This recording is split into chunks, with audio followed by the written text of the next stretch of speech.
22nd, the radius of two cylinder are in the ratio 3:4 and their heights are in the ratio 8:5. The ratio of their volume is equal to అంటున్నాడు. రెండు సిలిండర్ల వ్యాసార్థాల మధ్య నిష్పత్తి so ఇక్కడ 3:4 మరియు ఎత్తుల మధ్య నిష్పత్తి 8:5. వాటి ఘనపరిమాణంల మధ్య నిష్పత్తి ఎంత అనేది కాన్సెప్ట్ అన్నట్టు. సో ఇక్కడ మనం ఏం రాసుకోవచ్చు అంటే సిలిండర్ రాసుకుంటే మనం ఇక్కడ అంతే కదా. సో స్తూపం అని తీసుకోవచ్చు, శంకు అని తీసుకోవచ్చు. మరి శంకు అనేది కాన్సెప్ట్ తీసుకున్నమే అనుకో, అప్పుడు నీకు ఇక్కడ ఇదే కదా. సో రెండు శంకువులు రెండు సిలిండర్లు తీసుకుంటే సో ఇక్కడ శంకు కోన్ అవుతుంది, ఇదేమో స్తూపం అవుతుంది. ఇది ఏం రాసుకోవచ్చు అంటే సో స్తూపం ఈ రకంగా వస్తుంది అన్నట్టు, రైట్. సో ఇలా మనం సిలిండర్ అని తీసుకోవచ్చు. సో ఈ సిలిండర్కి ఇక్కడ ఏమవుతుంది అని అంటే ఇది ఆర్ అవుతుంది, ఇది ఆర్ అవుతుంది. మరి ఇది బిట్వీన్ ఏమవుతుందంటే హైట్ అవుతుంది, రైట్. సో ఇక్కడ మనకి అలాగే ఘనపరిమాణంల మధ్య సో రేషియో అడుగుతున్నాడు. సో వాల్యూమ్ 1 వాల్యూమ్ 2 అంటే ఇక్కడ మనం తీసుకుంటే ఘనపరిమాణం తీసుకోవాల్సి వస్తే మనం ఏం రాసుకోవచ్చు అంటే πr² అని రాస్తాం, అలాగే సో πr² అని రాస్తాం. అర్థమవుతుందా? మరి ఇక్కడ r1h1 రాస్తాం, ఇది r2h2 రాస్తాం. r1 అలాగే r2 తీసుకోవాల్సి వస్తే అప్పుడు 3:4గా రాస్తాం, అలాగే h1 అలాగే h2గా తీసుకోవాల్సి వస్తే అప్పుడు 8:5గా రాస్తాం. అర్థమవుతుందా? దాన్ని ఇక్కడ అప్లై చేస్తాం. పై వాల్యూ క్యాన్సల్. r1² చూడండి, సో 3², h ఎంత అంటే 8, అలాగే నెక్స్ట్ వన్ r2² అంటే ఇక్కడ 4² ఇంటూ ఎంత అంటే 5 అని రాసుకుంటాం. అలా తీసుకుంటే మనం ఇక్కడ 9 × 8 సో 16 × 5 అని రాస్తాం. 8 ఎంతలో పోతుంది అంటే 2 అప్పుడు 9 ఇక్కడ 2 5 ఎంత అంటే సో 10 అంటే నీ ఆన్సర్ 9:10 అనేది సో ఇక్కడ వాల్యూమ్ రేషియో అవుతుంది. అప్పుడు మనం 4th ఆప్షన్ కరెక్ట్ అని చెప్పాలి. నెక్స్ట్ క్వశ్చన్ చూద్దాం. 23rd క్వశ్చన్ చూడండి. The sum of length, breadth and height of a cuboid is 20 centimeter. If the length of the diagonal is 12 centimeters, then find the total surface area of the cuboid అంటున్నాడు. అంటే ఒక స్తూపం యొక్క పొడవు, వెడల్పులు మరియు ఎత్తులో మొత్తం సో 20 సెంటీమీటర్లు, దాని కర్ణం పొడవు సో 12 సెంటీమీటర్స్ అయితే మొత్తం ఉపరితల వైశాల్యం ఎంత అనేది క్వశ్చన్. క్యూబాయిడ్ అన్నాడు అంటే ఈ రకంగా తీసుకోవచ్చు. అర్థమవుతుందా? సో ఇది క్యూబాయిడ్ అనేది కాన్సెప్ట్. మరి క్యూబాయిడ్కి మనం ఏంటంటే కర్ణం పొడవు అని రాస్తాం. ఇక్కడ ఇగో ఇది కర్ణం పొడవు, డయాగోనల్. సో డయాగోనల్ తీసుకోవాల్సి వచ్చినప్పుడు మనం ఏం రాసుకోవచ్చు అంటే √L² + B² + H² అని రాస్తాం. ఏం రాస్తాం? సో H² అని రాస్తాం. ఇది మనకి ఇక్కడ డాటా ఇచ్చిండు. కర్ణం పొడవు అనేది ఇచ్చిండు కాబట్టి అప్పుడు నేను దీని ఈక్వల్స్ 20 అని అప్లై చేసుకుంటా, లేదా 12 అని అప్లై చేసుకుంటా. సో దీని ఈక్వల్స్ 12. మరి కర్ణం అంటే లెంత్ అలాగే బ్రెడ్త్ ప్లస్ ఇక్కడ హైట్ ఈక్వల్స్ మాత్రం ఎంత తీసుకోమన్నాడు? సో 20 తీసుకోమన్నాడు. అదొకట క్లూ ఇచ్చిండు. అలాగే కర్ణం అంటే డయాగోనల్ లెంత్ ఇచ్చిండు. అప్పుడు నాకు దీని నుండి సో L² + ఇలా B² + ఇక్కడ H² అని తీసుకుంటే అప్పుడు ఈ స్క్వేర్ రూట్ అటు పోతే స్క్వేర్ అవుతుంది కాబట్టి 12² 144 అని కొట్టచ్చు, రైట్. ఇక్కడేమో L² + B² + ఇలా ఉంది, ఇక్కడేమో మనం ఇలా రాసుకోవచ్చు. అంటే ఇప్పుడు నేను ఏమంటున్నా అంటే సో ఇక్కడ కాన్సెప్ట్ అనేది తీసుకోవచ్చు. సో L + B + H అనేది హోల్ స్క్వేర్ రాసినాం అనుకోండి, అప్పుడు ఈక్వల్స్ టు మనం ఏం రాసుకోవచ్చు అంటే ఇదే కదా కాన్సెప్ట్. సో మనం తీసుకోవాల్సి L² + B² + ఇక్కడ తీసుకోవాల్సి వస్తే అప్పుడు ఇక్కడ L + B + C ఏం రాసుకోవచ్చు అంటే హోల్ స్క్వేర్ రాసుకోవచ్చు. అంటే ఇక్కడ 3 × A² + B² + C² రాసుకుంటే ఇట్లా వస్తుంది అన్నట్టు. అంటే A² + B² + ఇంకోటి ఎంత అంటే స్క్వేర్ రాస్తే A + B + C ఏం రాసుకోవచ్చు అంటే హోల్ స్క్వేర్ మైనస్ ఇక్కడ 2 AB + ఇక్కడ సో BC + ఇక్కడ CA అని రాస్తాం, రైట్. అలాగే ఇక్కడ కూడా అంతే తీసుకుంటే A + B + ఎంత అంటే సో 20² అని రాస్తున్నా. అలాగే నెక్స్ట్ వన్ తీసుకుంటే A² + B² + C² అంటే సో 144 అని రాస్తున్నాం. అప్పుడు ఈ వాల్యూని ఇటు తీసుకెళ్ళి దాన్ని అటు తీసుకెళ్తే సో 2 LB + BH ప్లస్ ఇంకోటి ఎంత LH, ఏబిలో కాకుండా LBHలో మనం ఏంటంటాం? టోటల్ సర్ఫేస్ ఏరియా ఏమంటాం చెప్పండి?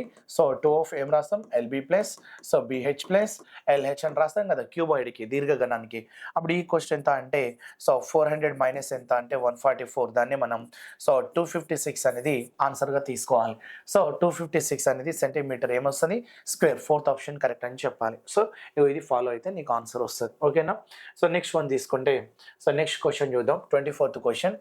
In an entrance examination at a different centers, a total of 25, 30, 40 and 50, 45, 60 and 100 students appeared. The pass percentage of the different are 20%, 30%, 35%, 40%, 50%, 75% respectively. The pass percentage of the entrance examination so corrected to the nearest integer అంటున్నాడు.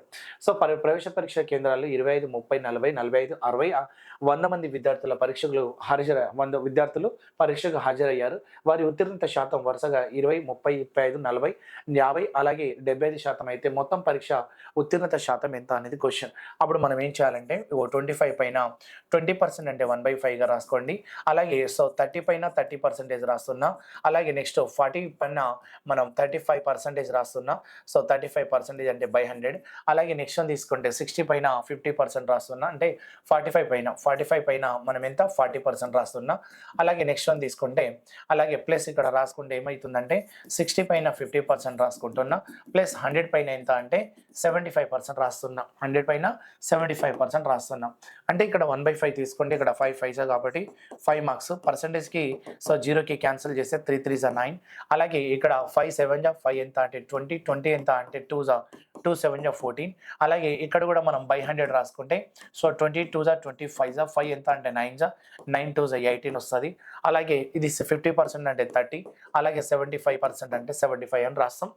By total marks ఎంత అంటే 25 అలాగే 30 40 45 60 అలాగే 100 అన్ని కలిపితే నీకు ఎంత వస్తుందంటే ఐ థింక్ 300 వస్తది. 300 వస్తది. అప్పుడు మనం ఏం చేస్తామంటే ఇవి రెండు కలిపితే 80 అవుతది. అలాగే నెక్స్ట్ వన్ తీసుకుంటే ఇక్కడ మనం తీసుకుంటే 32 ప్లస్ ఇక్కడ ఎంత అంటే 62 అవుతది. ఇవి మూడు కలిపితే 62 ప్లస్ ఇది ఎంత అంటే 142 ప్లస్ 9 ఎంత అంటే 151 వస్తది. 151 బై ఎంత అంటే 300 ఓవరాల్ పర్సెంటేజ్ కాబట్టి ఇంటూ 100 రాసుకుంటే నాకు నంబర్ ఆఫ్ జీరోస్ కట్ చేస్తది. 3 ఎంతలో పోతుందంటే 50 నియరెస్ట్ పర్సెంటేజ్ అన్నాడు కాబట్టి మనం 50% అనేది సెకండ్ ఆప్షన్ కరెక్ట్ అని చెప్పాలి. ఓకేనా. నెక్స్ట్ క్వశ్చన్ చూద్దాం. 25th.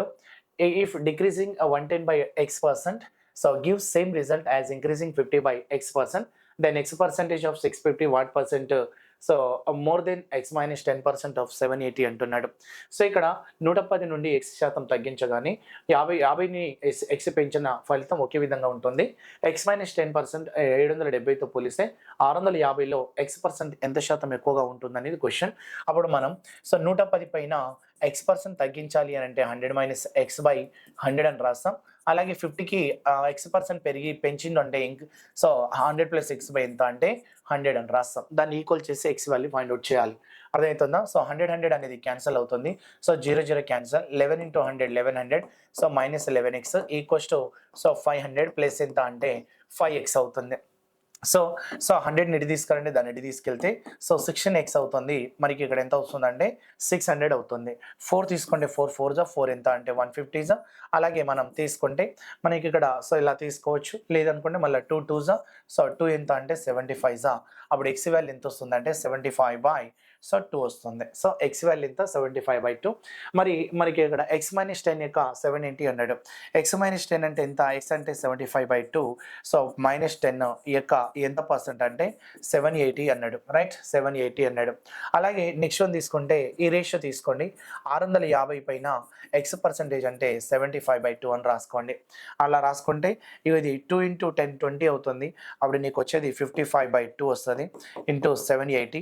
అలాగే నెక్స్ట్ వన్ తీసుకుంటే అదే 650 పైన 75/2 వస్తుంది. పర్సెంటేజ్ రెండిట్లో ఉంటుంది కాబట్టి క్యాన్సల్. 2 2 క్యాన్సల్ చేస్తున్నా. 0 0 క్యాన్సల్ చేస్తున్నా. 13 6 13 ఎంత అంటే 5. అలాగే 5 తీసుకుంటే 5 ఎంత అంటే 11 కట్ అవుతుంది. అలాగే 3 తీసుకుంటే 3 2 3 ఎంత అంటే ఇక్కడ 3 మనం ఎంత రాసుకోవచ్చు అంటే ఇక్కడ కాన్సెప్ట్ ఒకసారి చూద్దాం. అప్పుడు మనకి ఇక్కడ తీసుకుంటే మనం ఇక్కడ చూడండి. 3 ఎంతలు కట్ చేసుకోవచ్చు అంటే 25 కట్ చేసుకోవచ్చు. 3 ఎంత 25. అప్పుడు 11 into 2 22 అవుతుంది. అలాగే నెక్స్ట్ ఎంత అంటే 25 అవుతుంది. ఇప్పుడు 22:25 అన్నాడు కదా. ఎంత పెరుగుతుంది అని అంటే ఎంత 3 పెరుగుతుంది. దేనిపైన అంటే 22 పైన ఇంటూ ఎంత అంటే 100. 11 తీసుకో 2 11 కట్ అవుతుంది. 250 కట్ అవుతుంది. అప్పుడు మనం 150 3 into 50 ఎంత 150 బై ఎంత అంటే 11 11 1 11 అలాగే 11 4 పోతుంది కాబట్టి 11 నియర్లో తీసుకోండి. ఓకే, అంటే 40 వస్తుంది. 11 4 44 నియర్లో తీసుకుంటే 14% నీ ఆన్సర్ ఫస్ట్ ఆప్షన్ కరెక్ట్ అవ్వాలి. క్లియర్. నెక్స్ట్ క్వశ్చన్ డిస్కస్ చేద్దాం. 26. The price of diesel is increased by 26%. A person wants to increase his expenditure by 15% only. By what percent should he decreases his consumption అన్నాడు. ఇక్కడ చూడండి, diesel ధర 26% పెరిగింది. వ్యక్తి తన వ్యయాన్ని 15% మాత్రమే పెంచాలనుకుంటే వినియోగాన్ని ఎంత శాతం తగ్గించాలి అంటున్నాడు. కాబట్టి యాక్చువల్గా మనం ఎక్స్పెండిచర్ అని తీసుకుంటే దీంట్లో అప్పుడు మనం ప్రైస్ ఇంటూ ఏం రాసుకోవాలి అని అంటే కన్జంప్షన్ అని రాసుకోవాలి. Price into consumption. అప్పుడు నాకు కన్జంప్షన్ కావాలి కాబట్టి ఎక్స్‌పెండిచర్ బై ప్రైస్ అనేది ఫాలో అవ్వాలి. ఓకే. అప్పుడు ఎక్స్‌పెండిచర్ ఎంత పెరగాలి అన్నాడంటే 115 పెరగాలి. 115 అంటే 100 పైన పెరుగుతుంది. అలాగే ప్రైస్ ఎంత పెరిగిందంటే 26. అప్పుడు 126/100 అని తీసుకోవాలి. అప్పుడు నీకు 100 క్యాన్సల్ అవుతుంది కాబట్టి 115 బై ఎంత రాసుకోవచ్చు అంటే 126 అని రాసుకుంటాం. మరి ఇప్పుడు కన్జంప్షన్ ఎంత తగ్గాలి అన్నాడు. దీనికి ఇది ఎంత తగ్గిందంటే ఎంత తగ్గింది? 26 అంటే ఇక్కడ 11 డిక్రీజ్ అవుతుంది. అప్పుడు ఆ 11 డిక్రీజ్ అయింది దేనిపైన అంటే 26 పైన. 126 పైన ఇంటూ 100 చేయాలి. 2 తీసుకుంటే 250 2 తీసుకుంటే 2 ఎంత అంటే 63 కట్ అవుతుంది. అప్పుడు 11 5 550 బై ఎంత అంటే 63 అవుతుంది. 63 మనం ఎంతలు తీసుకోవచ్చు అంటే 8 తీసుకుంటే 8 6 40 అనేది 8 3 24. అంటే మనం 24 48 ప్లస్ అంటే 504 వస్తది. 504 కట్ అవుతుంది. మరి ఇంకా మనకి 46 అంటే 460 అంటే 7లా కట్ అవుతుంది కాబట్టి మనం ఇక్కడ ఎంత రాసుకోవచ్చు 8.7% అనేది డిక్రీజింగ్ అని చెప్పాలి. ఓకేనా. నెక్స్ట్ క్వెషన్ చూద్దాం. నేను షార్ట్ కట్ కూడా వెళ్ళిపోవచ్చు డైరెక్ట్. పెరిగిందంటే 126 తగ్గిందంటే 115. మరి కన్జంప్షన్ ఎంత తగ్గించాలంటే దీనిపైనే కదా తగ్గించాలి. అప్పుడు 11 తగ్గుతుంది. 126 ఇంటూ ఎంత అంటే 100గా వెళ్ళిపోవచ్చు. అర్థమవుతుందా? రైట్. నెక్స్ట్ క్వెషన్ చూద్దాం. 27th question. A and B started a business by investing amounts of 92,500, 1,12,500 respectively. If B share in the profit earned by them is 9,000, what is the profit earned by A అంటున్నాడు. ఏబీలు కలిసి ఒక వ్యాపారం ప్రారంభించారు. వారి పెట్టుబడులు వరుసగా 92,500, 1,12,500. మరి బి లాభం 9,000 అయితే ఏ లాభం ఎంత అనేది క్వశ్చన్. అప్పుడు నేను ఏ అలాగే తీసుకుంటే బి తీసుకుంటున్నాం. 92,000 ఎంత అంటే 500, అలాగే 1,12,000 ఎంత రాసుకోవచ్చు అంటే 500. నంబర్ ఆఫ్ జీరోస్ క్యాన్సిల్ చేసుకోవచ్చు. అలాగే 5 తోని కాలం టైం గురించి లేనప్పుడు ఇన్వెస్ట్మెంటే ప్రాఫిట్ అవుతుంది. 9 తీసుకుంటే 9 18 9 5 9 తీసుకుంటే 9 2 9 2 మనం ఏం రాసుకోవచ్చు అంటే 22 110, మళ్ళీ 9 ఎంత అంటే 5 కట్ చేసుకోవచ్చు. మళ్ళీ 5 తీసుకుంటే 5 3 5 ఎంత అంటే 7, అలాగే 5 4 5 5 కట్ చేసుకోవచ్చు. మరి ఇక్కడ బి ప్రాఫిట్ 9,000 అన్నాడు కాబట్టి ఇది బి కదా. బి ప్రాఫిట్ ఎంత అంటే 9,000. What is the profit of A అన్నాడు. 37 వాల్యూ ఎంత అనేది క్వశ్చన్. రైట్. 37 ఎంత అని తీసుకోండి. 45 ఎంతలో పోతుందంటే 200. 37 2 నీకు ఎంత రాసుకోవచ్చు అంటే 74 అవుతుంది. 7,400 రూపాయలు అనేది ఫస్ట్ ఆప్షన్ కరెక్ట్ అని చెప్పాలి. రైట్. నెక్స్ట్ క్వశ్చన్ చూద్దాం. 28th. AB and C together invested 53,000 in business. A invest 5,000 more than B and B invest 6,000 more than C. Out of a total profit is 31,800. Find the share of A. ABCలు కలిసి 53,000 రూపాయలు పెట్టుబడి పెట్టారు. A B కంటే 5,000 ఎక్కువ పెట్టుబడి పెట్టాడు. B C కంటే 6,000 ఎక్కువ పెట్టుబడి పెట్టాడు. మొత్తం లాభం 31,800 అయితే ఏ వాటా ఎంత? ఒకరికంటే ఒకరు లాభం ఎక్కువ అని చెప్పినప్పుడు ఇక్కడ అందరికంటే ఇక్కడ సి నుండి స్టార్ట్ అయింది. ఏ బి కంటే ఎక్కువ, బి సి కంటే ఎక్కువ అన్నప్పుడు ఇది ఎక్స్ అనుకోండి, ఇది ఎక్స్ ప్లస్ 6 అనుకోండి. ఇది ఎక్స్ ప్లస్ 6 ప్లస్ 5 ఎంత అంటే 11 అనుకోండి. మరి ముగ్గురిది ఎంత అంటే ఇక్కడ జీరోస్ కట్ చేసిన కాబట్టి 53గా అనుకోండి. అర్థమవుతుందా? అప్పుడు ఎక్స్ ఎక్స్ ఎక్స్ ముగ్గురిది కలిపి కాబట్టి 3x 11 ప్లస్ ఎక్స్ ఎంత అంటే 17 అవుతుంది. దాన్ని 53లోకి వెళ్ళి 17 మైనస్ చేస్తే నీకు 36 అవుతుంది. ఓకే. అప్పుడు 3 తోని కట్ చేస్తే 3 ఎంత అంటే 12. ఎక్స్ వాల్యూ 12 వచ్చిందంటే ఎక్స్ అంటే ఎవరిది? సి అన్నట్టు. అప్పుడు ఏ వాల్యూ, అలాగే బి వాల్యూ, అలాగే సి వాల్యూ. ఇది 12 ప్లస్ 6 18, అలాగే 18 ప్లస్ ఇక్కడ 5 ఎంత అంటే 23 అవుతుంది. మరి ముగ్గురిది కలిపి ఎంత అంటే 53 పార్ట్స్. 53 పార్ట్స్ యొక్క వాల్యూ ఎంత అంటే 31,800. రైట్. అందులో ఎవరిది షేరింగ్ అడుగుతుండు? ఏ షేరింగ్ అడుగుతున్నాడు అంటే ఏ షేరింగ్ వాల్యూ ఎంత? 23 పార్ట్స్. 23 పార్ట్స్కి యొక్క వాల్యూ ఎంత అంటే 53 ఎంతలో పోతుందంటే 6. అప్పుడు 23 into 6 అంటే ఎంత రాసుకోవచ్చు అంటే 0 0 3 6 18 3 0 12 ప్లస్ 1 ఎంత అంటే 13,800 అనేది నీ ఆన్సర్ అవుతుంది. ఫోర్త్ ఆప్షన్ కరెక్ట్ అని చెప్పాలి. ఓకేనా. నెక్స్ట్ క్వశ్చన్ చూద్దాం. 29th. A, B and C started a business. A invested 33 1/3 of the capital. Total capital. B invested 25% of the remaining and C invested the rest. If the total profit at the end of a year is 1,62,000, then A share in profit is అంటున్నాడు. ఏ మొత్తం మూలధనంలో 33 1/3% పెట్టుబడి పెట్టాడు. B మిగిలిన దానిలో 25% పెట్టుబడి, మిగతా మొత్తాన్ని C పెట్టుబడి పెట్టాడు. మొత్తం లాభం 1,62,000 అయితే అందులో ఏ వాటా ఎంత? అప్పుడు ఏ 1/3 ఇచ్చిండు, బి అనేది 1/4 అని తీసుకోవాలి. 1/3 1/4 అప్పుడు 3, 4 అంటే ఎంత రాసుకోవచ్చు అంటే 12. సో 3, 4 జా 4 ఎంత అంటే 3 సా. అర్థమవుతుందా? అప్పుడు మనం ఏం తీసుకోవచ్చు అనంటే సరే చూద్దాం. అంటే రిమైనింగ్ పైన అన్నాడు ఇక్కడ. బిది రిమైనింగ్ పైన అన్నాడు కాబట్టి చూద్దాం. అప్పుడు ఏ అంటే ఎంత రాసుకోవచ్చు అంటే 4 పార్ట్స్ అని రాసుకుంటున్నాం. అలాగే నెక్స్ట్ బి అంటే మరి రిమైనింగ్ ఇందులో 4 పార్ట్స్ తీసేస్తే 8 కదా. 8 పైన 1/4 రాసుకుంటే నాకెంత 2 పార్ట్స్ అవుతుంది. అండ్ రిమైనింగ్ ఎవరంటే సి 4+2 8 అంటే 4+2 6 అండ్ రిమైనింగ్ 6 అన్నట్టు. సో 2 1 జా 2 ఎంతలు తీసుకోవచ్చు అంటే సో 2 3 జా అలాగే 2 ఎంతలు తీసుకోవచ్చు అంటే 2 జా.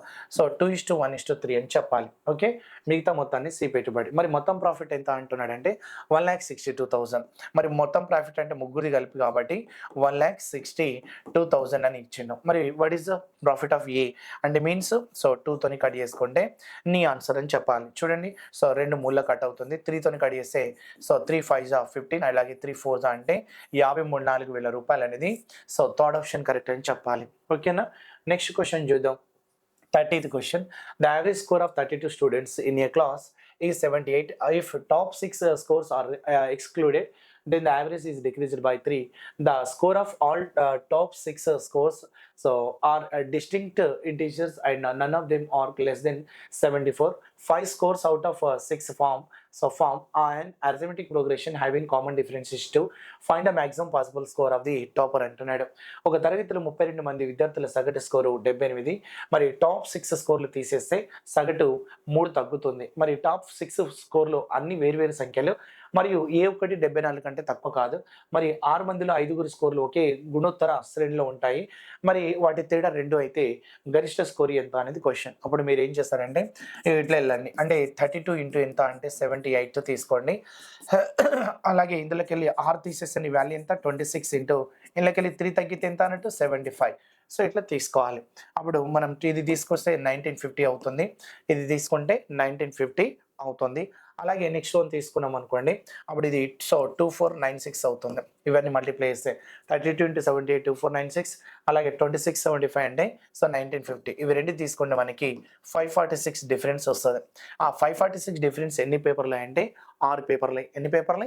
6 పేపర్లు. మరి 6 పేపర్లు అనేది కరెక్టే. So first one paper 1, paper 2, paper 3 అలాగే పేపర్ 4 రాస్తున్నా, పేపర్ 5 రాస్తున్నా, అలాగే పేపర్ ఎంత అంటే 6 రాస్తున్నా ఈక్వల్స్ టు 546. అంటే నీకు ఒక క్లూ ఇచ్చిండు. ఆ గరిష్టం అనేది P6 అనుకుందాం, అంటే అది X అనుకుందాం మ్యాక్సిమం. మరి మిగతా 5 పేపర్లు ఎలా ఉంటాయంటే అరిథమెటిక్ ప్రోగ్రెషన్ ఏ ఒక్కటి 74కి తక్కువగా ఉండదు అన్నట్టు. అర్థమవుతుందా? సో అంటే 74 కంటే ఎక్కువనే ఉంటుంది. సో గ్రేటర్ దెన్ 74 అంతే కదా. అందుకోసం మనం ఏమనుకోవాలంటే మరి 74 కంటే ఎక్కువనే ఉంటుంది, తక్కువ ఉండదు అన్నాడు. కాబట్టి అప్పుడు మనం ఒక పేపర్ 74 అండ్ 2 డిఫరెన్స్ సెట్ ఉంటుంది అన్నాడు అక్కడ. చూడండి, సో ఇక్కడ అరిథమెటిక్ ప్రోగ్రెషన్లో మనకి ఏమన్నాడు 2 డిఫరెన్స్ సెట్ ఉంటుంది అన్నాడు. 74 76 78 అలాగే 80 ఇంకోటి ఎంత అంటే 82 అలా తీసుకోవాలి. సో 74 అలాగే 76 అలాగే 78 అలాగే సో 80 అలాగే నెక్స్ట్ వన్ తీసుకుంటే సో 82 మొత్తం 5 పేపర్లు అలా తీసుకొని మరి ఇది తెలుసా తెలియదు. మ్యాక్సిమం అనేది ఒక పేపర్ వాల్యూ మనకు తెలియదు. అంటే ఇవన్నీ యాడ్ చేసుకుని అనుకో, అప్పుడు ఇది ఎంత రాసుకోవచ్చు అంటే 160 రాసుకోవచ్చు. ఇవి రెండు తీసుకుంటే 150 రాసుకోవచ్చు. మరి ఇది 80 అంటే మనకు ఓవరాల్గా ఎంత వస్తుందంటే సో 390 వస్తుందండి. So 390 plus X equals to 546 అయితే ఎక్స్ ఈక్వల్స్ ఎంత రాసుకోవచ్చు అంటే సో 156 అవుతుంది. సో మ్యాక్సిమం స్కోర్ ఎంత అంటే 156 అవుతుంది. అప్పుడు ఈ 146 కాదు 156 మ్యాక్సిమం స్కోర్ అనేది ఆన్సర్ అవుతుంది. Clear? So third option correct. So next question చూద్దాం. Mr. Hrithik families consist of 5 persons. Hrithik, his wife and their 3 children. It is known that the average age of family immediately after the birth of the first, second and third child was 20, 18 and 20 respectively. Find the sum of present ages of Hrithik, his wife and his elder child if the present average age of the entire family 22 years అన్నాడు. is 22 years అన్నాడు. హృతిక్ కుటుంబంలో 5గురు ఉన్నారు. హృతిక్, అతని భార్య మరియు 3 పిల్లలు. So మొదటి 2, మూడో పిల్లవాడు పుట్టిన తర్వాత కుటుంబ సగటు వయసు 20, 18 అలాగే 20. మరి 20, 18, 20 ప్రస్తుత సగటు వయసు 22 అయితే హృతిక్ మరియు అతని భార్య మరియు అతని పెద్ద కుమారుడు సో మొత్తం వయసు వయసు ఎంత అనేది క్వశ్చన్. అప్పుడు మనకి ఫస్ట్ సన్ పుట్టినప్పుడు హృతిక్ అండ్ అతని వైఫ్ ప్లస్ ఫస్ట్ సన్ తీసుకుంటే అప్పుడు 20 × 3గా తీసుకోవచ్చు, బట్ 40 అవుతుంది ఇక్కడ. సో ఫస్ట్ సన్ భర్త అయినప్పుడు మన జన్మించినప్పుడు ముగ్గురిది తీసుకుంటాం, 20 × 3 చేసాం 40, బట్ ఆ వయసు ఇద్దరిది అవుతుంది. సో ఈ వయసు ఎవరెవరిది అని అంటే సో ఇక్కడ హృతిక్ను అతని వైఫ్ అండ్ హస్బెండ్ వైఫ్కి మాత్రమే అవుతుంది. ఓకేనా. సో ఇది పుట్టిండు అంటే అతని 0 అని అర్థం. ఓకేనా. అలాగే సెకండ్ సన్ పుట్టినప్పుడు సో ఇక్కడ ముగ్గురు అవుతారు. ఇప్పుడు చూడు నలుగురు అవుతారు. సో హృతిక్ అంటారు, అతని wife plus first son plus second son అలా తీసుకుంటే నలుగురు అవుతారు కాబట్టి 18 × 4 అని తీసుకుంటే 72. మరి ఇక్కడ నుండి ఇక్కడ పెరిగిన సో వయసు ఎంత అంటే 12 సంవత్సరాలు. ముగ్గురిది 12 సంవత్సరాలు ముగ్గురిది. అప్పుడు వీళ్ళ ముగ్గురిదే 12 సంవత్సరాలు అంటే ఒక్కొక్కరికి 4 సంవత్సరాలు పెరిగింది, ఒక్కొక్కరికి 4. ఇప్పుడు సెకండ్ వాడు పుట్టినప్పుడు పెద్దవాడి వయసు ఎంత అంటే 4 సంవత్సరాలు అని చెప్పాలి. మరి మూడో వాడు జన్మించినప్పుడు సో ఇప్పుడు ఎంతమంది అవుతారంటే సో వీళ్ళతో పాటు ప్లస్ మూడో వాడు వస్తాడు. అప్పుడు 20 × 5 అని రాస్తున్నా, అప్పుడు 100 వస్తుంది. రైట్. అప్పుడు ఇక్కడ నుండి ఇక్కడ ఎంత పెరిగిందంటే 28 బై ఇక్కడ 4 అంటే ఒక్కొక్కరికి 7 సంవత్సరాలు పెరిగింది. అంటే మూడో వాడు జన్మించినప్పుడు రెండో వాడి వయసు 7 సంవత్సరాలు అని చెప్పాలి. అలాగే ఇప్పుడు ప్రజెంట్ అన్నట్టు రైట్. సో ప్రజెంట్ అనేది తీసుకుంటున్నా. ప్రజెంట్ అన్నప్పుడు అందరిది కదా, అప్పుడు ఎంతమంది అని అంటే సో 5 ఇంటూ మనం ఎంత 22 అంటే 110 అవుతారు. 110 అని అంటే ఇక్కడికి ఇక్కడ ఎంత పెరిగింది అని అంటే సో 10 సంవత్సరాలు మళ్ళీ 5 కాబట్టి సో ప్రతి వాడికి 2 సంవత్సరాలు పెరిగింది. మరి ప్రస్తుతానికి ఇప్పుడు పెద్ద కుమారుడి వయసు ఎంత అంటే ఇక్కడ 4 ప్లస్ ఇక్కడ 7 ప్లస్ ఇక్కడ 2 మొత్తం 13 సంవత్సరాలు అని చెప్పాలి. అంటే ఇక్కడ హృతిక్ను తన వైఫ్ ఆల్రెడీ ఎంత ఉండే ఫస్ట్లో 40 ఉండే. ఎంత ఉండే 40 ఉండే. అప్పుడు 40 అనేది తీసుకుంటున్నాయి. ఇది ఎంత 40 కదా, లేదంటే మనం ఇక్కడ తీసుకుంటే ఎంత రాసుకోవచ్చు 40 కదా. రైట్. అంటే ఇది 40 అనేది రాసుకుంటున్నా. ప్లస్ ఇంకోటి ఎంత రాసుకోవచ్చు అని అంటే సో ఇక్కడ ఎప్పుడు అది సో ఇలా తీసుకుంటే స్టార్టింగ్లో 40. మరి వయసు పెద్ద కుమారుని వయసు ఎంత పెరిగిందంటే 13 సంవత్సరాలు. వీళ్ళిద్దరిది ఎంత అంటే 13 + 13 26 పెరుగుతుంది. అప్పుడు వీళ్ళందరిది ఎంత అని తీసుకోవచ్చు అని అంటే మనం ఒకసారి చూద్దాం. వీళ్ళందరిది కదా తీసుకోవాలి. సో ఇక్కడ 13 వీళ్ళది కూడా 13 సంవత్సరాలు మొత్తం 39 సంవత్సరాలు పెరుగుతుంది అన్నట్టు. రైట్. సో ఇక్కడ ప్రజెంట్ అనేది తీసుకోవాలి. సో ప్రస్తుతం తీసుకుంటే మనకి ఇక ప్రజెంట్ ఎంత సో ఇలా తీసుకుంటే వీళ్ళిద్దరిది లేదంటే టోటల్ ఇప్పుడు ప్రజెంట్ వయసు ఎంత 110 సంవత్సరాలు. 110 సంవత్సరాలు వీళ్ళిద్దరిది తీసేసిన నడుస్తుంది. ఇప్పుడు చూడండి ప్రజెంట్ వచ్చేసరికి సో 7 + 2 ఎంత అంటే 9 ప్లస్ ఇక్కడ 2 ఎంత అంటే 11 అన్నట్టు. 11 తీసేసినా కూడా నీకు 99 అవుతుంది. సో అది ఎవరెవరిది అని అంటే హస్బెండ్ అంటే ఇక్కడ Hrithik wife and first son వాళ్ళ అందరిది అని తీసుకోవాలి. 23 × 60 అండి ఇక్కడ. సో 23 × 60 అందుకే నాకు లెక్క దొరకలేదు. సో 20 × 3 40 కాకుండా 60 అని తీసుకోవాలి. అంటే ఇప్పుడు ఇట్లా కూడా వెళ్ళొచ్చు, నేను రివర్స్ వెళ్ళాను కదా. ఇప్పుడు 60తో పాటు పెద్ద కుమారుడు ఎంత అంటే 4 7 2 13 పెరుగుతుంది పెద్ద కుమారుడు. మరి వీళ్ళిద్దరి 13 ఎంత 26 మొత్తం ఎంత అంటే సో 99 అవుతారు. ఓకేనా. సో ఆప్షన్ ఏంటంటే సెకండ్ వన్ రైట్ అవుతుందని చెప్పాలి. రైట్. నెక్స్ట్ క్వశ్చన్ చూద్దాం. మరి ఇక్కడ 32 చూడండి. 12 years ago a family had 9 members and the average of their ages then was 29 years. 3 years later a member died at age of 63 years and a girl was born. After 4 more years another member died. So at the age of 45 years and a boy was born. Find the sum of present ages of family అంటున్నాడు. So 12 ఏళ్ల క్రితం మా కుటుంబంలో 9 మంది సభ్యుల సగటు వయసు 29 సంవత్సరాలు. 3 సంవత్సరాల తర్వాత 63 సంవత్సరాల వయసులో ఉన్న ఒక వ్యక్తి మరణించాడు. అప్పుడే ఒక అమ్మాయి పుట్టింది. మరణ 4 సంవత్సరాల తర్వాత మరొక సభ్యుడు 45 ఏళ్ల వయసులో మరణించాడు. అప్పుడే ఒక అబ్బాయి పుట్టాడు. ప్రస్తుతం మొత్తం వయసు ఎంత అనేది క్వశ్చన్. అప్పుడు మనం ఏం చేయాలంటే 12 years ago అన్నట్టు. ఓకే. 12 years ago 9 members 9 × 29 ఎంత రాసుకోవచ్చు అంటే 9 81 అలాగే 9 18 అని అంటే 261. మరి ఇక్కడ నుండి 3 సంవత్సరాల తర్వాత ఇక్కడ నుండి 3 years అంటే దాని అర్థం 9 years ago అన్నట్టు. ఏమన్నట్టు ఇక్కడ 9 years ago అన్నట్టు. అప్పుడు 9 సంవత్సరాల 3 సంవత్సరాల తర్వాత అంటే 9 × 27 ముగ్గురికి పెంచాలి కాబట్టి పెంచుతున్నాం. అప్పుడు ఇది 8 ఇది 8 ఇది 8 2 8 88 అలాకెళ్ళి 63 సంవత్సరాల వయసు ఉన్నవాడు చనిపోయాడు. అంటే అప్పుడు వీళ్ళందరిది ఎంత అవుతుంది అని అంటే సో అప్పుడు మనకి ఎంత అప్పుడే ఒక జన్మించారు చూడండి. సో 9 మంది ఉన్నా కూడా అప్పుడు జన్మిస్తే మరణిస్తే అప్పుడు మనకి ఎంత వస్తుందంటే 5 అలాగే సో 225 వస్తుంది. మరి 225 225 ఎప్పుడంటే 9 ఇయర్స్ ఎగో. మళ్ళా 4 ఇయర్స్ తీసుకోండి. మళ్ళా 4 ఇయర్స్ అంటే 225 ఉంది కదా! మరి దానికి మళ్ళా 4 ఇయర్స్ అంటే 9 నల్లా 36 యాడ్ చేసుకోండి. అప్పుడు నీకు ఎంతొస్తుందంటే 1 ఇక్కడ 261 వస్తది. సో, 261 వస్తే మళ్ళీ ఇక్కడ ఒకరు చనిపోయిండు. ఎంత వయసు ఉన్నవాడు? 45 వయసు ఉన్నవాడు చనిపోయిండు. అప్పుడు 11లో తీసుకొస్తే 216 అవుతుంది. 216 అంటే 4 ఇయర్స్ అంటే తర్వాత అంటే ఇది ఎప్పుడొస్తది ఇక్కడ? సో, 4 అంటే ఇప్పుడు ఏమొస్తదంటే 5 ఇయర్స్ ఎగో వస్తది. 5 ఇయర్స్ ఎగో వస్తది. ఇది 5 ఇయర్స్ ఎగో ఎంత అంటే సో, 216 మరి 5 ఇయర్స్ కలుపుకోవాలి కాబట్టి సో, 9 మంది అవుతారు మళ్ళా. ఒకరు చనిపోతారు, ఒకరు వస్తారంటే మళ్ళా 9 మంది. సో, 9 5లు అంటే ప్రెజెంట్‌కి రావాలంటే ఈ 5 సంవత్సరాలు తీసుకోవాలి. అప్పుడు 9 5ల 45 యాడ్ చేసుకుంటే సో, 261 సంవత్సరాలు అగైన్ మళ్ళీ అదే వస్తది కాబట్టి సో, 261 ఇయర్స్ అనేది ఫోర్త్ ఆప్షన్ కరెక్ట్. అంటే 3 ఇయర్స్ కలిపి అంటే మనం ఆ ప్రీవియస్ నుండి వస్తున్నాం కదా! 12 నుండి మనం ప్రెజెంట్‌కి వస్తున్నాం కాబట్టి యాడ్ చేసుకుంటూ రావాలన్నట్టు. ఓకేనా? Right. So, next question discuss చేద్దాం. 33. So, two workers A and B together complete a job in 5 days. If A worked twice as efficiency as he actually did and B worked 1/3 as efficiently as he actually did, the work would have been completed in 3 days. A would require how many days to complete the work అంటున్నాడు. So, ఏ మరియు బీలు కలిసి ఒక పనిని 5 రోజుల్లో పూర్తి చేశారు. ఏ అసలు సామర్థ్యంకి రెండింతలైతే B సామర్థ్యంలో 3వ వంతు అయితే 3 రోజుల్లో పూర్తవుతుంది. మరి ఏ ఒంటరిగా పూర్తి చేయడానికి ఎంత? అంటే ఇక్కడ 2 విధాలుగా ఇస్తున్నాడు. అంటే ఏ బిల రేషియో తెలుసా? Work efficiency. So, work efficiency ఏ బిలది ఎంత అంటే తెలవదు. అప్పుడు ఏ బిలు వర్క్ ఎఫిషియన్సీతో పాటు ఎన్ని డేస్‌లో చేస్తారు? 5 days. So, total work complete అవుతుంది. మరి అదే టోటల్ వర్క్ ఇక్కడ మనకి ఏమవుతుంది అనంటే మరి ఏలో ఇక్కడ ఏకి డబల్ చేసిండు. ఏ ఎఫిషియన్సీ డబల్ అయింది అండ్ బి ఎఫిషియన్సీ 3వ వంతు అయింది. అప్పుడు 3 డేస్‌లో కంప్లీట్ అవుతుంది.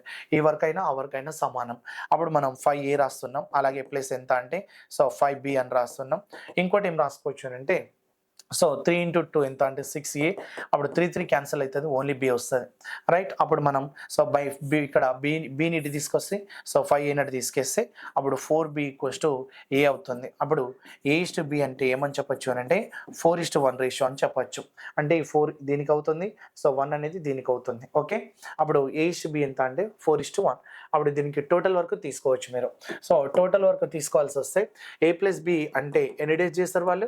5 డేస్ చేస్తారు. అర్థమవుతుందా? మరి A+B అంటే ఏ అంటే 4 పార్ట్స్ ప్లస్ ఎంత అంటే 1. అప్పుడు 5 ఇంటూ 5 ఎంత అంటే సో, 25 పార్ట్స్ అవుతుంది. So, 25 parts. ఈ 25 పార్ట్స్‌ని ఏ ఒక్కడే చేయాలంటున్నాడు. అప్పుడు 25 ఏ ఎఫిషియన్సీ ఎంత అంటే 4 కాబట్టి దాన్ని మనం 6 1/4 డేస్ అని చెప్పొచ్చు. ఓకేనా? 6 1/4 డేస్. సో, 4 6 24 ప్లస్ 1 అన్నట్టు. ఓకేనా? 6 1/4 డేస్ అనేది సెకండ్ ఆప్షన్ కరెక్ట్ అని చెప్పాలి. నెక్స్ట్ క్వెషన్ చూద్దాం. So, 34th question. A can do a piece of work in 20 days and B in 30 days. They work together for 7 days and they both leave the work there. So, C alone finish the remaining work in 10 days. In how many days will C finish the complete the work అంటున్నాడు. So, ఏ ఒక పనిని 20 రోజుల్లో, B 30 రోజుల్లో పూర్తి చేస్తారు. ఏ bill కలిసి 7 రోజులు పూర్తి చేస్తారు. మరి తర్వాత ఇద్దరు పని ఆపారు. మరి మిగతా పనిని సి ఒంటరిగా 10 రోజుల్లో పూర్తి చేస్తే సి మొత్తం పనిని పూర్తి చేయడానికి ఎన్ని డేస్ పడుతుందంటే ఫస్ట్ టోటల్ వర్క్ ఎంత అనేది కావాల్సి వస్తే ఏ 20 డేస్, బి ఎంత అంటే 30 డేస్, 20 30 60 అవుతుంది. 23 30 ఎంత అంటే 2 అప్పుడు మనకి ఈ 60 పార్ట్స్ వర్క్ని వీళ్ళు ఎలా చేస్తున్నారంటే ఏ బిలు ఫస్ట్ కలిసి చేస్తున్నారు. Certain days. ఎన్ని డేస్? 7 డేస్. 7 డేస్ చేసిరంట. మరి 7 డేస్ అంటే కొంత వర్క్ కంప్లీట్ అవుతుంది కదా! అప్పుడు వీళ్ళు 7 డేస్ చేస్తారు. మరి రిమైనింగ్ పనిని ఎవరు చేయాలి? సో, సి ఎన్ని రోజుల్లో చేస్తున్నాడు? 10 డేస్. కానీ టోటల్ పార్ట్ ఏంటి? 60 part. So, total work 60 units అని తీసుకోండి. అప్పుడు ఈ 60లో మరి వీళ్ళు చేసింది 7 రోజులు కాబట్టి 7 ఇంటూ 3 + 5 ఎంత అంటే 3 + 2 ఎంత అంటే 5 పార్ట్స్. అంటే వీళ్ళు 7 5లో 35 భాగాలు పూర్తి చేస్తారు. ఆ 35 భాగాలు తీసేయాలి. ఓకే. అప్పుడు మరి మిగతాది ఎంత అంటే 25 పార్ట్స్. ఈ 25 పార్ట్స్ ఎవరు చేస్తారంటే సి చేస్తాడు. సి ఎన్ని రోజుల్లో చేస్తారంటే 10 డేస్‌లో చేస్తారు. మరి డైలీ ఎన్ని పార్ట్స్ చేస్తారంటే సో, డైలీ 2.5 పార్ట్స్ చేస్తాడు. డైలీ ఎంత? సో, 2.5 పార్ట్స్ చేస్తాడు. డైలీ 2.5 పార్ట్స్ చేస్తే మరి అలాంటిది టోటల్ వర్క్ చేయడానికి ఎంత? అప్పుడు 60/2.5 ఇంటూ ఎంత అంటే 10 డేస్ అని తీసుకుంటున్నా. అప్పుడు మనం ఇక్కడ సో, 5 ఎంత అంటే 5 5 ఎంత అంటే 2 సో, 5 మళ్ళీ ఎంత అంటే 12 12 2 ఎంత అంటే సో, 24 డేస్ అనేది నీ answer. So, 24 days third option correct అని చెప్పాలి. క్లియర్? నెక్స్ట్ క్వెషన్ చూద్దాం. So, 35th. Sunil completes a work in 4 days, whereas Dinesh complete the work in 6 days. Ramesh work 1.5 times as fast as Sunil. In how many days together can complete the work అంటున్నాడు. సునీల్ ఒక పనిని 4 రోజుల్లో పూర్తి చేస్తాడు. So Dinesh అదే పనిని 6 రోజుల్లో పూర్తి చేస్తాడు. రమేష్ సునీల్ కంటే 1.5 రెట్ల వేగం పనిచేస్తాడు. అందరు కలిసి పనిని పూర్తి చేయడానికి ఎంత సమయం పడుతుంది అన్నాడు. అప్పుడు మనం ఏం చేయాలి అని అంటే, సో సునీల్ అనే వ్యక్తి ఉన్నాడు, అలాగే దినేష్ అనే వ్యక్తి ఉన్నాడు. సో 4 డేస్ అలాగే 6 డేస్, 4 6 ఎంత అంటే 12 పార్ట్స్, 4 ఎంత అంటే 3 6 ఎంత అంటే 2 అంటే ఇక్కడ సునీల్ రేషియో అలాగే దినేష్ రేషియో అలాగే ఇంకోటి రమేష్ గురించి చెప్పిండు. సో సునీల్ ఎంత అంటే 3 పార్ట్స్, ఇది దినేష్ ఎంత అంటే 2 పార్ట్స్. మరి మనకి ఏమన్నాడు, సునీల్ కంటే దినేష్ 1.5 రేట్లు అన్నాడు, 1.5 అన్నాడు. సో 3 1 3 3 5 15 అంటే 4.5 వస్తుంది. 1.5 ఎక్కువ అంటే, సో ఇక్కడ 3లో సగము +3 అన్నట్టు, అంటే 4.5 రమేష్ రేషియో. ఇప్పుడు వాళ్ళందరూ కలిసి పనిచేస్తే అన్నాడు, అంటే సో 12 బై అదే 12 పార్ట్స్ టోటల్ వరకు 3 to 5 ప్లస్ ఎంత అంటే 9.5, పాయింట్ తీసేస్తే ఇంటూ 10 వస్తుంది. అప్పుడు 5 19 జా 5 ఎంత అంటే సో 2 జా, అప్పుడు నీకు 24/19 వస్తుంది. 19 తీసుకుంటే 19 1 జా 19, 5/19 వస్తుంది. సో 1 5/19 అనేది మనం ఇక్కడ సెకండ్ ఆప్షన్, సార్ ఇక్కడ 1 5/19 అనేది, సో ఇక్కడ ఫోర్త్ ఆప్షన్ అనేది రైట్ అని చెప్పాలి. ఓకేనా. నెక్స్ట్ క్వశ్చన్ చూద్దాం. If pipe A fills an empty tank in 15 hours and pipe B fills an empty tank in 35 hours, find in how many minutes, so how many minutes A and B together can fill half of the empty tank అంటున్నాడు. So pipe ఏ ఖాళీ ట్యాంకును 15 గంటల్లో, అలాగే pipe B 35 గంటల్లో నింపుతాయి. ఏ మరియు బిలు మరి ఆ tank సగం నిండడానికి ఎంత సమయం తీసుకుంటాయి అనేది క్వశ్చన్. అప్పుడు ఏ అనేది తీసుకుంటున్న 15 అవర్స్ 15 గంటలు, బి అనేది తీసుకుంటా ఎంత అంటే సో 35 అవర్స్ అని తీసుకోవచ్చు. 15 35కి ఎల్సిఎం ఎంత అంటే 105 అనేది టోటల్ అన్నట్టు. 15 ఎంత అంటే 7 జా, 35 ఎంత అంటే 3 రైట్. అందులో సగం ట్యాంక్ అని అన్నాడు కాబట్టి సో దీన్ని హాఫ్ చేసుకుంటే సో 52.5 వస్తుంది బై సో 7 ప్లస్ ఇక్కడ ఎంత అంటే సో 10 వస్తుంది. దాన్ని మనం బై 100, ఎందుకు 10, దీనికి 10 ఇగో పాయింట్కి 0 అన్నట్టు. ఓకేనా. అప్పుడు మనం ఏం రాసుకోవచ్చు అంటే సో 525 బై సో 100 అని రాసుకోవచ్చు. 100 ఎంత అంటే 5 100 అంటే 5 గంటలు వస్తుంది. 5 గంటలు మళ్ళా సో 25/100 వచ్చింది కదా, అప్పుడు 1/4 వస్తుంది. 1/4 అంటే 5 గంటలు 25/100 అంటే 1/4 వస్తుంది. 1/4 నిమిషాల్లో మార్చుకోవాలండి ఇంటూ 60, అప్పుడు 15 మినిట్స్ అని చెప్పాలి. అప్పుడు ఇక్కడ ఏం రాసుకోవచ్చు అంటే 5 × 60, ఎందుకంటే నిమిషాల్లో మార్చుకోవాలి, ప్లస్ 15 మినిట్స్ 5 6 30 అంటే 315 నిమిషాలు అనేది టోటల్ టైం తీసుకోవచ్చు అని చెప్పచ్చు. సో థర్డ్ ఆప్షన్ అనేది కరెక్ట్ అని తీసుకోవాలి. నెక్స్ట్ క్వశ్చన్ చూద్దాం.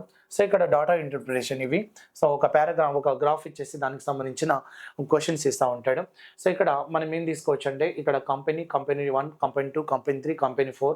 బ్లాక్లో ఉన్నది 17 ఇయర్, వైట్లో ఉన్నది 2018 ఇయర్, అలాగే బ్లాక్ అండ్ వైట్ లైన్స్ ఉన్నది 2019 ఇయర్. వాళ్ళకి గ్రాఫ్ ఏ విధంగా మరి పెరిగింది లేదా సంస్థ ఎదుగుదల ఏ విధంగా ఉన్నది, దాని పెరుగుదల ఏ విధంగా ఉంది, తగ్గుదల ఏ విధంగా అనేది చెప్తాడు. విచ్ కంపెనీ సో ఇక్కడ witness the highest increase in manufacturing from 2017 to 2018. 2015 నుండి 18 వరకే అన్నాడు. సో చూసుకోవాలి, 2017 నుండి 18 వరకు అత్యధిక తయారీ పెరుగుదల సాధించిన సంస్థ అన్నాడు. అంటే ఇక్కడ మనం ఇక్కడ C3 అన్నాడు, అంటే 17 18 రెండే చూడాలి. అంటే ఈ రెండు ఇక్కడ సిలో తీసుకుంటేనేమో ఇక్కడ చూడండి 68 71 వచ్చింది సిలో తీసుకుంటే. అలాగే ఇక్కడ C2 కంపెనీ తీసుకుంటే 62, అలాగే చూడండి 62, అలాగే నెక్స్ట్ 67 రైట్, గ్రోతింగ్ చెప్తున్నా. అలాగే నెక్స్ట్ C1 చూస్తే 59, అలాగే 59 ఉంది, అలాగే 65 ఉంది, గ్రోతింగ్ చెప్తున్నా. అలాగే నెక్స్ట్ C4 కంపెనీ 4 అనేది సో 59 ఉంది, అలాగే నెక్స్ట్ ఇక్కడ ఎంత అంటే 62. ఇప్పుడు గ్రోతింగ్ చూద్దాం. 68 నుండి 71 అంటే పెరిగిన వాల్యూ ఎంత 3 అన్నట్టు రైట్. ఇక్కడ పెరిగిన వాల్యూ ఎంత 5, ఇక్కడ పెరిగిన వాల్యూ ఎంత అంటే సో మళ్ళీ 3, ఇక్కడ పెరిగిన వాల్యూ ఎంత అంటే సో ఇక్కడ 5 ప్లస్ ఇది ఎంత అంటే 59కి 65కి మనం 6 అని చూసుకోవాలి. అంటే 3 గ్రోతింగ్ 5 గ్రోతింగ్ 3 అలాగే 6, అంటే ఏది ఎక్కువ పెరుగుదల ఉంది సో కంపెనీ 1. అంటే 17 18 ఇయర్ మాత్రమే చూడాలి, 19ని ఇంక్లూడ్ చేయొద్దు. అప్పుడు మనకి సో థర్డ్ ఆప్షన్ రైట్ అవుతుంది. సో ఫస్ట్ కంపెనీ అనేది సో పెరుగుదల శాతం ఎక్కువ ఉంది, మ్యానుఫ్యాక్చరింగ్ అంటే హైయెస్ట్ ఇంక్రీజ్ అని చెప్పచ్చు దాన్ని. ఓకేనా. అలాగే సెకండ్ వన్ చూద్దాం. నెక్స్ట్ వన్ 38 సేమ్ ఇది. Which company manufactured the least number of mobiles across all the years అన్నాడు. అన్ని సంవత్సరాల్లో కనిష్ట మొబైల్ తయారు చేసిన సంస్థ ఎంత? అన్ని సంవత్సరాల్లో కనిష్ట మొబైల్ తయారు చేసిన సంస్థ ఎంత అంటే మనం ఇక్కడ ఒక్కసారి చూద్దాం. సో ఇక్కడ ఇవి 59 అలా చూడండి 59, 65, 65 ఉన్నాయి. అలాగే నెక్స్ట్ తీసుకోండి 62 ఇదంతా 60, 60, 70లో ఉంది. ఇది 60, 70, 70లో ఉంది. 50, 60, 65లో ఉంది. అంటే ఇక్కడ 59, 65, 68, 59, 62, 65 అంటే ఆ వాల్యూ తక్కువుంది. అన్నీ సమ్ చేస్తే నీకు ఫోర్త్ కంపెనీలో తక్కువొస్తది. చూడండి అక్కడ వాల్యూస్ ఏమి ఇచ్చిండంటే ఫస్ట్ ఆప్షన్ ఇక్కడ 59 ప్లస్ 62 ప్లస్ ఎంత అంటే 65 ఇది మాత్రమే తక్కువుంది. నంబర్స్ అన్నీ చూడండి. ఇవి 70లో ఉన్నాయి. ఇది 67, 72లో ఉంది. ఇది 65, 68 ఉంది. దీనికంటే ఎక్కువనే ఉంది కాబట్టి సో లీస్ట్ ఇక్కడ లీస్ట్ మ్యానుఫ్యాక్చర్ అనేది లీస్ట్ నంబర్ ఆఫ్ మ్యానుఫ్యాక్చరింగ్ అనేది చెప్పొచ్చు దాన్ని. సో ఇక్కడ కంపెనీ 4 అనేది ఆన్సర్ అవుతుంది. నెక్స్ట్ చూద్దాం 39th question. Which company manufacture the highest number of mobiles across all the years అన్నాడు. అన్ని సంవత్సరాల గరిష్ట మొబైల్ తయారు చేసిన సంస్థ అంటే 70లో ఏదుంది? ఇంతకుముందు 70లో కనిపించింది ఇదే కదా! సో C3 అని చెప్పొచ్చు. అవన్నీ యాడ్ చేస్తే మిగతా వాటికంటే ఎక్కువ ఉంటుంది. సో 71 ప్లస్ ఎంత అంటే 74. ఇవన్నీ చూడండి ఇవన్నీ 70లో ఉంది. ఇవి 50, 60లో ఉంది. ఇది 60 అనేది 70లో ఉంది. అన్నిటికంటే అదే ఎక్కువ ఉంటుంది కాబట్టి సో మనం సెకండ్ C3 కంపెనీ అని చెప్పొచ్చు. ఓకేనా? నెక్స్ట్ క్వెషన్ చూద్దాం. 40th question. If the LCM and HCF of 2 expression are x² + 6x + 8 and so into x plus 1 and x plus 1 respectively. So one of the expression is x² plus 2x plus so 2 so x² plus 3x plus 2 find the other అన్నాడు. So రెండు సంఖ్యలు LCM ఎంత ఇచ్చిండు అని అంటే so x² plus 6x² plus ఎంత అంటే 8 అలాగే ఇంటూ ఎంత అంటే x plus 1 అని చెప్తాం. మరి హెచ్సిఎఫ్ ఎంత అన్నాడంటే సో ఇక్కడ x plus 1 అనేది ఇచ్చిండు. మరి ఇప్పుడు నేనేమంటున్నా అంటే సో ఇక్కడ మనం తీసుకోవాల్సి వస్తే అందులో ఒక ఈక్వేషన్ ఇచ్చిండు. x² ప్లస్ ఇక్కడ ఎంత అంటే 3x + 2 అనేది ఒక ఈక్వేషన్ ఇచ్చిండు. అండ్ అదర్ ఈక్వేషన్ నేను ఫస్ట్ ఆప్షన్ అనుకుంటున్నా. సో ఇక్కడ తీసుకుంటే x² ప్లస్ ఇక్కడ సో x² ప్లస్ m రాసుకోవచ్చు అంటే 5x ప్లస్ ఎంత రాసుకోవచ్చు అంటే 4. ఇది అదర్ ఈక్వేషన్.